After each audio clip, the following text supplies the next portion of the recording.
ख्रिस्त में मेरे प्यारे भाइयों और बहनों, प्रभु यीशु मसीह के मीठे और मधुर नाम में आप सभी को जय यीशु। आइए आज के सुंदर दिनों में हम लोग प्रभु के उस पवित्र और महान सामर्थी नाम में उनकी महिमा, उनकी बड़ाई, उनका जय जयकार करेंगे कि प्रभु ने हम सब के जिंदगी में एक और दिन जोड़ दिया है। इस संसार में हमें एक और दिन देखने को दिया है कि हम लोग उनके नाम की महिमा कर सके, उनके नाम की बड़ाई कर सके। इसलिए सारा आदर, सारा सम्मान उस सर्वोच्च सृष्टिकर्ता ईश्वर को देते हुए आज उनके पवित्र और जीवंत वचन पर हम लोग मनन चिंतन करेंगे। मेरे प्यारे भाइयों और बहनों, आज ये 40वां काल चल रहा है। 40वां काल जो प्रभु के एक महान यज्ञ की पूर्णता की ओर लेकर के जाता है। जो प्रभु इस संसार में आए, सारे संसार के एक एक पापियों, एक एक व्यक्तियों के छुटकारे के लिए उन्होंने सब कुछ का प्रबंध किया। उन्होंने अपने आप को क्रूस पर बलि चढ़ाया और उन्होंने रिहाई के बदले में अपने बदन का एक एक कतरा लहू बहा दिया, ताकि संसार में जितने लोग उनके दुख भोग, क्रूस मरण और पुनरुत्थान में विश्वास करें, उन सब को जिंदगी मिले। तो आज उस प्रभु के इस महान यज्ञ में हम सब सहभागी होते हुए, आज उस प्रभु के इस महान यज्ञ को सफल बनाते हुए हम लोग प्रभु के पवित्र वचन पर मनन चिंतन करेंगे कि वास्तव में आखिर हम कौन सा ऐसा काम करें कि हम प्रभु के इस प्राणों की आहुति जैसा यज्ञ में एक ईमानदारी पूर्वक अपना योगदान निभा सके। तो हम लोग देखते हैं आज प्रभु का पवित्र और जीवंत वचन संत लूकस का सुसमाचार उसके अध्याय 7 पद संख्या 36 में हम लोग बड़े गौर के साथ में आज इन वचनों को सुनेंगे। लिखा हुआ है कि किसी फरीसी ने ईसा को अपने यहाँ भोजन करने का निमंत्रण दिया। वे उस फरीसी के घर आकर भोजन करने बैठे। नगर की एक पापिनी स्त्री को यह पता चला कि ईसा फरीसी के यहाँ भोजन कर रहे हैं। वह संगमरमर के पात्र में इत्र लेकर आई और रोती हुई ईसा के चरणों के पास खड़ी हो गई। उसके आंसू उनके चरण भिगोने लगे, इसलिए उसने उन्हें अपने केसों से पोंछ लिया और उनके चरणों को चूम चूम कर उन पर इत्र लगाया। जिस फरीसी ने ईसा को निमंत्रण दिया था, उसने यह देखकर मन ही मन कहा, यदि यह आदमी नबी होता तो जरूर जान जाता कि जो स्त्री इसे छू रही है वह कौन है और कैसी है। वह तो पापिनी है। इस पर ईसा ने उससे कहा, शिमोन, मुझे तुमसे कुछ कहना है। उसने उत्तर दिया, गुरुवर, कहिए। किसी महाजन के 2 कर्जदार थे। एक 500 दिनार का ऋणी था और दूसरा 50 का। उनके पास कर्ज अदा करने के लिए कुछ नहीं था, इसलिए महाजन ने दोनों को माफ कर दिया। उन दोनों में कौन उसे अधिक प्यार करेगा? शिमोन ने उत्तर दिया, मेरी समझ में तो वही जिसका अधिक ऋण माफ हुआ है।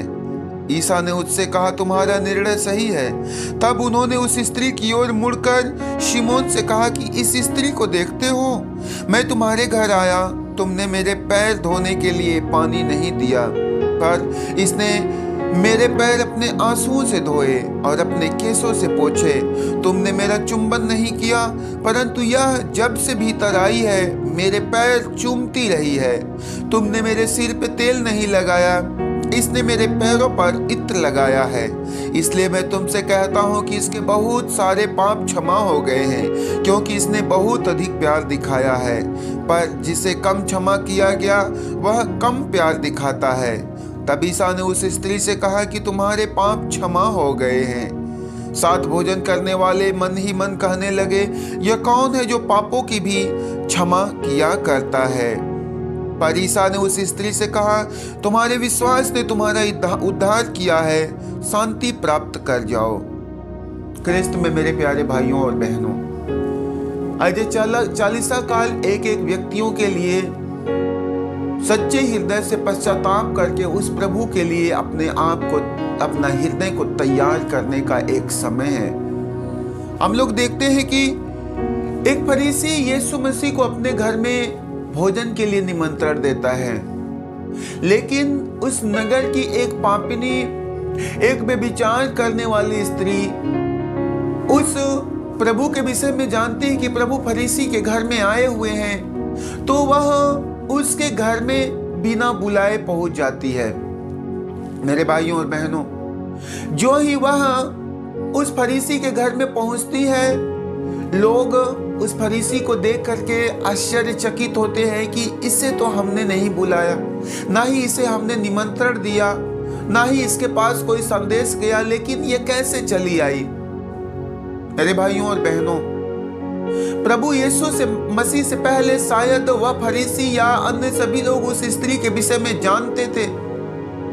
शायद उससे पहले उससे उनकी मुलाकात हुई रही होगी, लेकिन अभी वह यीशु के सामने एक धर्मी, एक अच्छा व्यक्ति बनने का ढोंग करते हैं। लेकिन वह स्त्री जो नगर की पापिनी है, वह प्रभु की ओर ध्यान लगाती, उस ईश्वर की ओर अपना मन लगाती है और उस फरीसियों शायद जिनके पास वह कभी गई हो, जिनके साथ कभी वह समय बिताई हो, उन फरीसियों की परवाह नहीं करती है, परंतु वह एकमात्र सृष्टिकर्ता यीशु मसीह की परवाह करती है और उस घर में, उस फरीसी के घर में जाती है और वह यीशु के चरणों के पास खड़ी होकर के निरंतर अपने आंखों से आंसू बहाए जा रही है।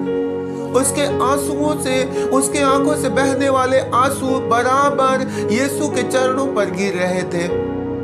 उनके चरण भीग रहे थे, उनके पैर भीग रहे थे और जब उनके पैर भीग रहे थे तो वह अपने बालों से उनके पैरों को पोंछती है और अपने होठों से उनका चुंबन करती है। अपने साथ लाई हुई उस सेंट की शीशी को उनके पैरों पर उंडेल देती है।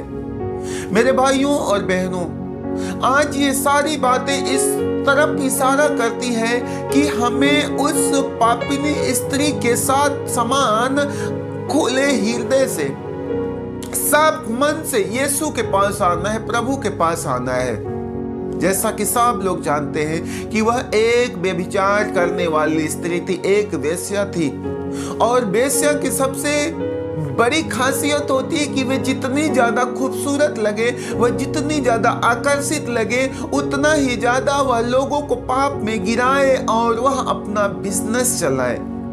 लेकिन जब उसने ईश्वर के विषय में जाना, उसने यीशु के विषय में जाना, तो उसके अंदर से उसकी आत्मा उसे इस बात के लिए झकझोरती थी कि तेरा पाप गलत है, तुझे पाप नहीं करना चाहिए, तुझे अपने पाप को मान लेना चाहिए। लेकिन वह पाप का पश्चाताप करे तो किसके सामने करे? संसार में कौन है जो पापों की क्षमा दिलाता है? संसार में कौन है जो एक एक लोगों के पापों को गहरे गर्त में फेंक देता है?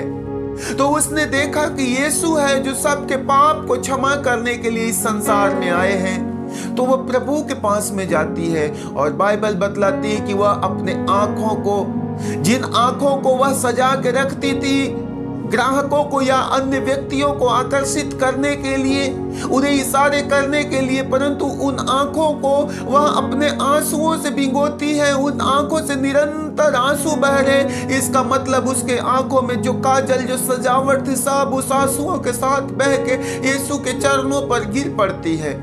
और बाइबल बतलाती है कि वह अपने केस को उस आंसुओं को पोंछने में इस्तेमाल करती है। मेरे भाइयों और बहनों, हर स्त्री अपने केस से बड़ा प्यार करती है और शायद वह व्यभिचार करने वाली स्त्री भी अपने बाल को जो सजा के संवार के रखती थी पाप करने के लिए, लेकिन वह अपने बालों को भी यीशु के चरणों में डालती है। जिस होठ को सजाती है वह लोगों के लिए, लेकिन उस होठ को भी वह प्रभु के पैरों में डाल देती है। उस होठ से वह ईश्वर के पैरों को चूमना आरंभ करती है। जिस इत्र को वह अपने बदन पर उंडेल करके लोगों के मन को मोहती थी, लोगों के ध्यान को आकर्षित करती थी, वह इत्र भी वह यीशु के पैरों में डालती है। मेरे भाइयों और बहनों, बाइबल बतलाती कि उसने अपने जिंदगी का सब कुछ जो अब तक उसके जीवन का एकमात्र धंधा या बिजनेस था या एकमात्र लक्ष्य था, उद्देश्य था, अब उस सारे उद्देश्य, सारे लक्ष्य को उस प्रभु के चरणों में डालती है और निरंतर उस प्रभु के पास में बैठ करके वह आंसू बहा बहा करके रोती है, पश्चाताप करती है। मेरे भाइयों और बहनों, जब वह सच्चे हृदय से प्रभु के पास में पश्चाताप करती है, फरीसी जिसने यीशु को अपने यहाँ आमंत्रित किया था, यीशु को अपने यहाँ निमंत्रण दिया था, वह मन ही मन विचार करने लगता है कि यह व्यक्ति कौन है? यदि यह नबी होता, यदि यह कोई ईश्वर का भेजा हुआ होता तो यह जान जाता कि यह स्त्री जो इसको छू रही है कौन है, और वह इससे परहेज करता। लेकिन यीशु जो सबके दिलों को जान लेते हैं, सबके मन को भांप लेते हैं, उसने उस फरीसी से कहा, उसने उससे कहा कि मैं तुमसे कहता हूं, मैं तेरे घर में आया लेकिन तूने मेरा पैर धोने के लिए पानी नहीं दिया, तूने मेरे गाल का भी चुंबन नहीं किया, लेकिन इस स्त्री ने मेरे पैर को चूमना नहीं छोड़ी। तुमने मेरे सर पे तेल नहीं डाला, लेकिन इसने मेरे पैरों में इत्र उंडेला है। मेरे भाइयों और बहनों, यीशु मसीह उससे कहते हैं, शिमोन मैं तुमसे कहता हूं कि एक महाजन के 2 कर्जदार थे, एक 500 रुपए का ऋणी था और दूसरा 50 रुपए का। कर्ज अदा न करने के लिए दोनों के पास धन नहीं थे, इसलिए उस महाजन ने दोनों के कर्ज माफ कर दिए। तो तुम बताओ कि दोनों में कौन अत्यधिक प्रेम दिखाएगा? शिमोन ने कहा, शायद वही जिसका 500 रुपए माफ हुआ। प्रभु कहते हैं, तुम ठीक ही कहते हो। इसलिए देखो, मैं तुम्हारे घर में आया और तूने मेरा हाथ नहीं धोया, और इस स्त्री ने मेरे पैर धोए। तूने मेरे सर पे तेल नहीं डाला, इसने मेरे पैर में इत्र उंडेले। तूने मेरे गालों का चुंबन नहीं किया, इसने मेरे पैर को चूमना नहीं छोड़ी। इसलिए इसका ज्यादा प्यार दिखाता है कि इसका ज्यादा पाप माफ हुआ है, इसकी ज्यादा गलतियों और गुनाहों की माफी मिली है। मेरे भाइयों और बहनों, आज हम और आप लोग जो प्रभु के पास आते हैं, ईश्वर के पास आते हैं, शायद हमारे पाप से हमें छुटकारा नहीं मिलता, शायद हमारी गलतियों से हमें आज़ादी नहीं मिलती। आज भी हम उस पाप के बंधन में बंधे पड़े हैं, उस गलतियों में आज भी लिप्त हैं, उस गुनाहों में भरे पड़े हैं, क्योंकि हम उस व्यभिचार करने वाली उस पापनी स्त्री के नाई अपने हृदय खोल के प्रभु के पास में नहीं आते हैं, अपने दिलों की बात को, अपने मनोभाव को प्रभु के सामने प्रकट नहीं करते हैं। हम प्रभु के पास सिर्फ ढोंग और दिखावे में आए तो शायद हमें पश्चाताप ना मिल पाए। हम लोग देखते हैं पाप की स्थिति में मनुष्य का जिंदगी बद से बदतर हो जाता है। सोदोम और गोमोरा जो पाप में गिरे हुए थे, पाप में लिप्त थे, उनके पास संदेश गया, लेकिन फिर भी उन्होंने उस संदेश पर विश्वास नहीं किया, लेकिन अपने पाप में पड़े रहे। नतीजा ये होता है कि समूल नगर का नाश होता है। लेकिन वही दूसरी तरफ हम लोग नीनवे वासियों की ओर देखते हैं, जब उनको स्मरण होता है कि वास्तव में हमने पाप किया, तो वह पूरे नगर वासियों के साथ वहां के राजा ने बैठ करके पश्चाताप किया और सारे नगर पर दया की जाती है। आज जब हम और आप लोग प्रभु के वचन को सुनते हैं, हम और आप ईश्वर के वचन को सुनते हैं, तो हमें भी उस नीनवे वासियों की नाई सच्चे हृदय से पश्चाताप करना है, उस पापनी स्त्री के जैसा सच्चे हृदय से पश्चाताप करना है। नीति वचन उसका अध्याय 18 पद संख्या 23 में हम लोग प्रभु का वचन पढ़ते हैं। बाइबल बतलाती प्रभु का वचन कहता है कि तुम में से जो कोई अपना पाप छुपाता है वह उन्नति नहीं करेगा, परंतु जो उसको प्रकट करके छोड़ देता है उस पर दया की जाएगी। जो व्यक्ति अपने पाप को छुपा करके रखेगा उस पर दया नहीं की जाएगी। शायद ये शास्त्री, ये फरीसी जो बहुत सारे पाप करते थे लेकिन अपने पापों पर पर्दा डाल के रखे हुए थे, इसलिए उनके पापों की क्षमा नहीं मिली। लेकिन वह व्यभिचारिणी स्त्री प्रभु के पास आती, अपने पाप को प्रकट करती, अपने गलतियों को मानती है। और बाइबल में प्रभु यीशु मसीह ने अपने पवित्र वचन में कहा था कि तुम्हारे विश्वास ने उद्धार किया है, तुम शांति से घर जाओ। मेरे भाइयों और बहनों, प्रभु ने उस स्त्री से कहा था कि तुम्हारे विश्वास ने तुम्हारा उद्धार किया, तुम शांति प्राप्त करके घर जाओ।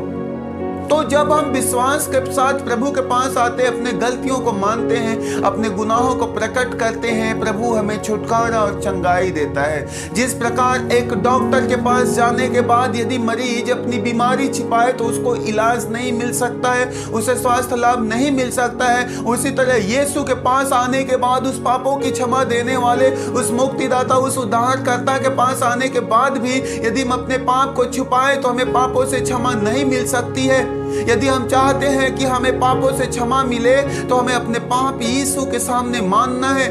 यदि हम चाहते हैं कि हमारे रोगों से हमें चंगाई मिले तो हमें अपनी बीमारी उस डॉक्टर के सामने प्रकट करना है। तब कहीं जाकर के हमें छुटकारा, हमें उद्धार या हमें आजादी मिल सकती है, हमें चंगाई मिल सकती है। हम लोग देखते हैं प्रभु का वचन कहता है, प्रेरित चरित्र उसका अध्याय 3 पद संख्या 19 में, आप लोग पश्चाताप करें और ईश्वर के पास लौट आए जिससे कि आपके पाप मिट जाएं। आप लोग पश्चाताप करें और ईश्वर के पास लौट आए जिससे कि आपके पाप मिट जाए। मेरे भाइयों और बहनों, हम सभी लोगों को अपना छाती पीटते हुए, अपने हृदय फाड़ते हुए ईश्वर के पास लौटने की जरूरत है। आज एक विश्वासियों के लिए जरूरी है, एक विश्वासियों के लिए आवश्यक है।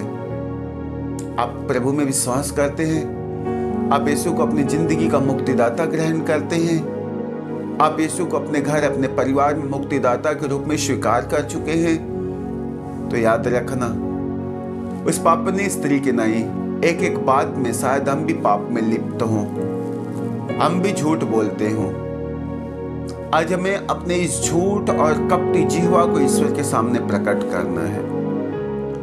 आज शायद हम अपने आंखों से गंदगी देखते हों, आज हमें अपने इस गलत कामों को ईश्वर के सामने मानना है। हाँ प्रभु, मैं ये काम करता हूँ।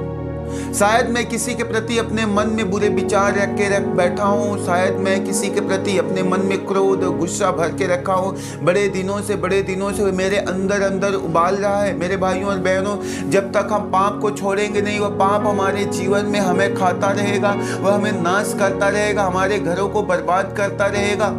अब लोग पढ़ते संत यूहन्ना का सुसमाचार उसका अध्याय 10 पद संख्या 10 में कि चोर केवल चुराने, मारने और नाश करने आया है, परंतु मैं इसलिए आया हूं कि उन्हें जीवन मिले, बल्कि परिपूर्ण जीवन मिले।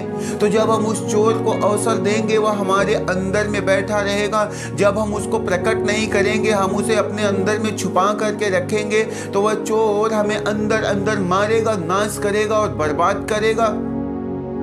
तो हमें उसको प्रकट करना है। ये नहीं कि सिर्फ वो हमें ही बर्बाद करे, उस चोर के कारण पूरे घर, पूरे परिवार में या पूरे समाज में अशांति व्याप्त रहेगी, पूरा समाज परेशान रहेगा। इसलिए हम चाहते कि हमारा घर बदले, हमारा परिवार बदले, हमारी जिंदगी बदले, तो हमें अपने आप को पूर्ण रूप से शुद्ध और पवित्र बनना है, क्योंकि यीशु का पवित्र वचन कहता है कि पवित्र बनो जैसा कि तुम्हारा स्वर्गीय पिता पवित्र है। प्रभु ने कहा हुआ कि तुम छोटी छोटी बात में ईमानदार बनो, तब तुम बड़ी बात में भी ईमानदार ठहराए जाओगे।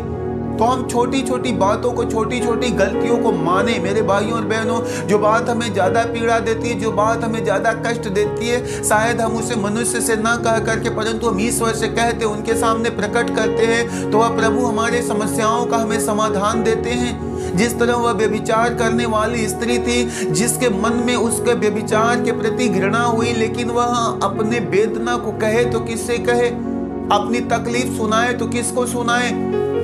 लेकिन जब उसको एक सच्चा अच्छा व्यक्ति यीशु मसीह मिलता है, तो उनके पास में जाती है और अपने दिल खोल करके अपने आंसू बहाती है और पश्चाताप करती है। नतीजा यह होता है कि प्रभु उसके पापों से उन्हें क्षमा दिलाते हैं और उसे सच्ची शांति से भरते हैं। तो हमें भी अपने जीवन में एक एक बात के लिए उस प्रभु के सामने दुख को प्रकट करना है, अपने पाप को मानना है, अपने गलतियों को मानना है। और प्रभु जो अपने पवित्र वचन में कहते हैं कि मैं वह प्रभु हूँ जो घायलों के घावों पर पट्टी बांधता हूँ, जो दुखियों को दिलासा देता हूँ, मैं रोते हुए के आंखों से आंसू पोंछता हूँ, मैं निर्बलों में बल भरता हूँ, मैं उदास मन को एक नई आशा, एक नई उम्मीद प्रदान करता हूँ। तो जब हम प्रभु के पास आते हैं, जब हम ईश्वर के पास आते हैं, अपना सारा तकलीफ उनके सामने प्रकट करते हैं, मेरे भाइयों और बहनों, वह प्रभु असंभव को संभव करता है। हमारे पाप के कारण प्रभु का पवित्र वचन कहता है कि मेरा बेटा, मैंने तेरे गलती, तेरे गुनाह, तेरे अपराध के कारण तुझको मारा और तुझे घायल किया है, और मैं ही तुम्हें चंगा करूंगा, मैं ही तुम्हें चंगा करूंगा। मेरे प्यारे भाइयों और बहनों, प्रभु हमें चंगा करने के लिए, प्रभु हमें दिलासा देने के लिए, प्रभु हमें सांत्वना देने के लिए आह्वान करता हुए, हमें आवाज लगाता हुए हमें पुकारता है। आवश्यकता है तो हमें उस प्रभु के पास लौटने की जरूरत है, तो हमें उस ईश्वर के सामने अपने गलती को मान लेने की, अन्यथा हम लोग दूर से ही अपने जीवन में तकलीफों भरी जिंदगी जीते रहेंगे। हम पापों भरी जिंदगी जीते रहेंगे और शैतान जो नहीं चाहता है कि हमारा घर, हमारा परिवार, हमारी जिंदगी बदले, हमारा हालात बदले, हमारे ऊपर से कर्ज हटे, हमारे घर की स्थिति बदले, वह कभी नहीं चाहेगा। वह सदा आपको छोटी छोटी बात में फंसा के रखेगा। इसलिए प्रभु अपने पवित्र वचन में कहते हैं कि आप लोग पश्चाताप करें और ईश्वर के पास लौट आए, जिससे आपके पाप मिट जाए। तो हमें एक एक बात के लिए पश्चाताप करना है। जैसा प्रभु ने कहा है कि मेरी बेटी, तुम्हारे पाप क्षमा हो गए हैं, शांति से अपने घर जाओ। जब हम प्रभु के पास आते, प्रभु हमारे पापों के लिए हमें क्षमा देते हैं। मेरे भाइयों और बहनों, हम लोग देखते हैं मीका का ग्रंथ, उसका अध्याय 7 पद संख्या 18-19 में कि तेरे समान कौन ऐसा ईश्वर है जो अपराध हरता और अपने पापों का, अपनी प्रजा का अपराध अनदेखा करता है, जो अपना क्रोध बनाए नहीं रखता बल्कि दया करना चाहता है। फिर भी वह हम पर दया करेगा, हमारे अपराध पैरों तले रौंद देगा और हमारे सभी पाप गहरे समुद्र में फेंक देगा। हमारे पाप गहरे समुद्र में फेंक देगा, जहां से वापसी की कोई उम्मीद नहीं है, जहां से फिर वह पाप हमारे पास नहीं लौटेगा। हम लोग देखते हैं ईसाया नबी का ग्रंथ, उसका अध्याय 1 में प्रभु का वचन कहता है कि आओ हम सब एक साथ विचार करें, तुम्हारे पाप सिंदूर की तरह लाल क्यों न हो, वह हिम के जैसा उज्ज्वल और खिरमिच की तरह मटमैले क्यों न हो, वह कपोत के जैसा श्वेत हो जाएंगे। तो जब हम अपने पाप को स्मरण करते, विचार करते, प्रभु के पास में लौटते हैं, वह ईश्वर हमारे पापों को जो गहरे लाल सिंदूर की नाई है, वह उसे ऊन के जैसा श्वेत करता है, जो किरबिच के जैसा मटमैला है उसे कपोत के जैसा उज्ज्वल बना देता है। तो हमें उस प्रभु के सामने अपने पाप को, अपने गलतियों को मानते हुए लौटने की जरूरत है। ये 40 काल एक एक व्यक्तियों को सच्चे हृदय से पश्चाताप करने की समय है। तो हम लोग अपने जीवन के सारी गलतियों को हमें मानना आवश्यक है। हमें अपने गुनाहों को स्वीकार करना जरूरी है। मेरे भाइयों और बहनों, जब आज आप अपनी गलती को मानते हैं, प्रभु यीशु आपके पाप का भार आप पर से उतार के उसे गहरे समुद्र में फेंकते हैं। और देखना, पाप के कारण जो आपकी स्थिति, परिस्थिति, हालात बिगड़े पड़े हुए हैं, आप रोगी और बीमार हैं, दर्द और पीड़ाओं में हैं, आपने कभी झूठ बोला, व्यभिचार किया है, क्रोध किया है, गुस्सा किया है, घमंड किया है, अहंकार किया है, किसी की चोरी की, बेईमानी की, चुगली की, आप अपने अंदर में झांकना। जब से आपने अपने चेतन अवस्था में आए, आपने होश संभाला, कौन ऐसा काम आपने जानबूझ करके किया या अनजाने में कर लिया है। आज उन एक एक गलतियों के लिए आप अपने हालात, आप जिस हालात में हो, जिस परिस्थिति में हो, वहीं पर प्रभु को स्मरण करो, वहीं से प्रभु को याद करो। देखो, प्रभु जो दया का सागर है वह आप पर दया करेगा। हम लोग देखते हैं योना नबी के ग्रंथ में, योना जब मच्छ के पेट में थे, वह अंतिम सांस गिन रहे थे, उन्हें कोई मार्ग दिखाई नहीं दे रहा था, उन्हें लग रहा था कि हमारी जिंदगी का अंत है। लेकिन उस समय में वह अपने पाप को याद करते कि प्रभु, मैंने तेरे कहा को नहीं माना, तूने मुझे सुसमाचार के संदेश को लेके भेजा, लेकिन मैं तेरी आज्ञा को ठुकरा के भाग रहा था। प्रभु, तू हमें क्षमा करना।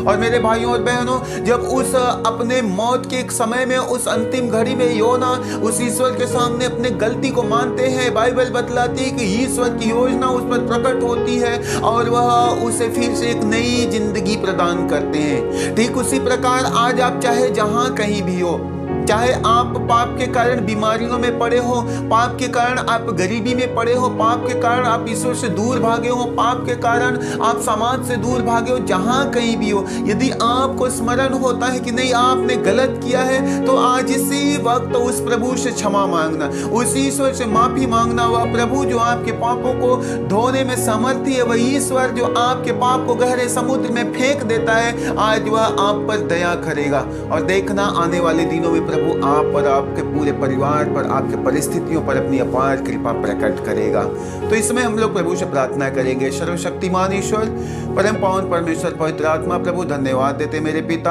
आज इस सुंदर समय के लिए कि आपने हम लोगों को अपने वचनों के द्वारा पिता परमेश्वर इस बात के लिए चेतावनी दी है कि हम लोग अपने जिंदगी के सारे पाप के लिए पश्चाताप करें, क्योंकि प्रभु आपने कहा है पश्चातापी पापी के लिए स्वर्ग में आनंद मनाया जाता है। मेरे ईश्वर, मैंने अपने जिंदगी में मन वचन कर्म से जितने पाप किए तो उससे कुछ छिपा हुआ नहीं प्रभु। मेरे बोली से बार बार लोगों को तकलीफ होता है। अब्बा पिता है प्रभु यीशु, मैं लोगों को तकलीफ नहीं देना चाहता, लेकिन शैतान मेरे द्वारा कार्य करवा लेता है। प्रभु यीशु, मैंने जिन जिन बात में गलत काम किया है पिता, मैंने व्यभिचार किया, मैंने क्रोध किया, गुस्सा किया, घमंड और अहंकार किया है प्रभु, मैंने झूठ बोला है, चोरी की, बेईमानी की।